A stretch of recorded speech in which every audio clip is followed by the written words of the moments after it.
Bonjour tout le monde.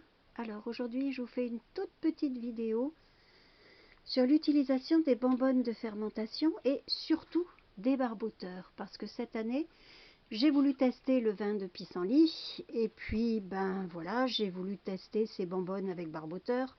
Sauf qu'un barboteur c'est bien gentil, c'est super sympa, mais faut-il encore comprendre comment ça fonctionne? Et en cherchant sur YouTube, je n'ai vu absolument aucune vidéo qui expliquait le phénomène. Alors, j'ai donc acheté des bonbonnes que j'ai trouvées sur internet. Elles sont sympas, ce sont des bonbonnes de 5 litres. Elles ont un couvercle avec le capuchon comme ça, là comme les limonades, je ne sais plus comment on appelle ça. Et puis ce fameux barboteur qui consiste en cette espèce de truc en plastique là. Enfin, c'est pas du plastique, c'est du caoutchouc, je dis des bêtises. Et alors le barboteur, qui lui est en plastique et était vendu avec la bonbonne. Donc, première étape, ça a été de préparer ma fermentation de plantes, de l'installer ensuite au bout de 2 jours dans la bonbonne. Je vous précise au passage de ne pas faire les mêmes bêtises que moi. C'est-à-dire que j'ai acheté des bonbonnes de 5 litres, j'ai préparé 5 litres de fermentation, j'ai mis mes 5 litres de liquide dans ma bonbonne sans réfléchir que effectivement 5 litres ça rentre, mais pas, je peux absolument pas rajouter les fruits, le sucre, les raisins secs qui vont permettre la fermentation ensuite. Donc j'ai dû tout ressortir, tout remélanger, enfin faire un tri après, faire moitié-moitié en liquide et en ingrédients différents. Donc une bonbonne de 5 litres, vous ne rentrerez pas pour faire 5 litres de vin dedans, c'est pas possible. Hein, parce qu'il va y avoir d'autres ingrédients à mettre. Donc voilà, mis à part cette petite bêtise que j'ai faite, n'est-ce pas, ce ne sera pas la première et certainement pas la dernière. Ensuite, il a fallu installer le barboteur. Alors bon, l'installer, ça, c'est pas bien compliqué. Mais le système, en fait, d'après ce que j'avais compris, le barboteur sert à faire évacuer le gaz carbonique qui provient de la fermentation et à faire en sorte que l'oxygène ne pénètre pas dans la bouteille. Et j'avais vu qu'il y avait du liquide dans chacun. Donc ce que j'ai fait, c'est que j'ai mis de l'eau et puis après j'ai reçu les conseils d'une personne et j'ai vu que j'avais pas fait de bêtises.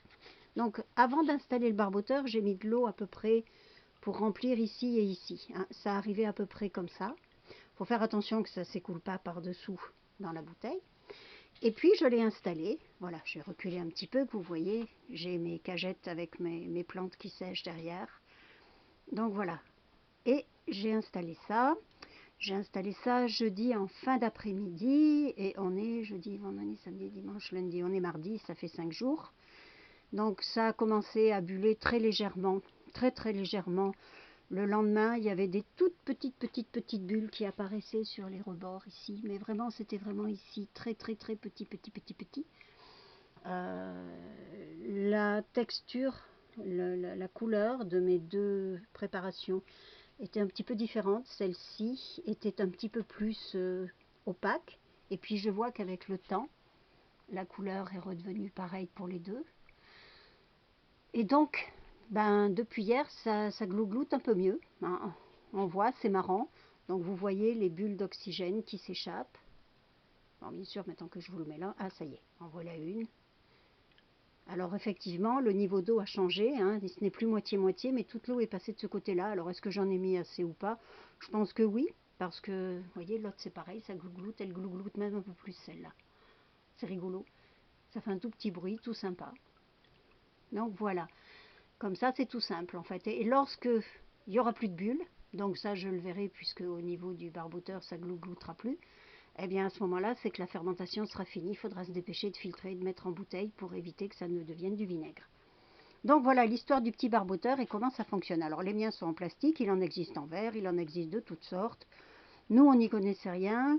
Pour ceux qui nous suivent, vous savez qu'on vit avec un très petit budget.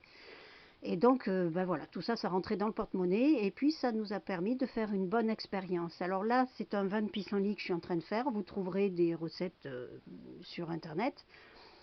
Mais par contre, je ne sais pas, je pense que ça va marcher aussi, mais je ne sais pas pour les limonades ou autres, parce que pour les limonades, il faut laisser, je pense qu'il faut laisser justement pour qu'il y ait du piquant. Alors je ne sais pas encore, je vais faire des expériences, je verrai bien, je vous tiendrai au courant par la suite. Je vous rappelle que vous pouvez me suivre sur mon site qui s'appelle rêvedesfibre.wifeo.com, Mais vous pouvez aussi me suivre sur Facebook, sur le groupe que j'ai ouvert sur l'autonomie et le fait maison, et qui s'appelle justement Autonomie et fait maison, et où la seule règle que je demande, c'est la bienveillance et la tolérance. Pas d'agressivité, pas d'agression, pas de « moi je sais tout mieux que tout le monde et l'autre est un imbécile ». Donc voilà, un petit groupe très sympa, qui n'est pas très grand, où on n'est pas très nombreux, mais où on essaye de s'entraider, de faire au mieux pour développer un maximum d'autonomie avec les moyens qu'on a et les possibilités qu'on a, chacun étant différent, et puis en allant de plus en plus vers du fait maison. Bon bah écoutez, je vais vous souhaiter une bonne journée. Moi je vais retourner à mes petites occupations. Et puis je vais continuer d'observer mes petits glouglouteurs. Et puis je vous tiendrai au courant, certainement sur le groupe plus tard par la suite, de la finalité de cette recette. Voilà, écoutez, je vous souhaite une excellente journée à tous et puis je vous dis à bientôt. Au revoir.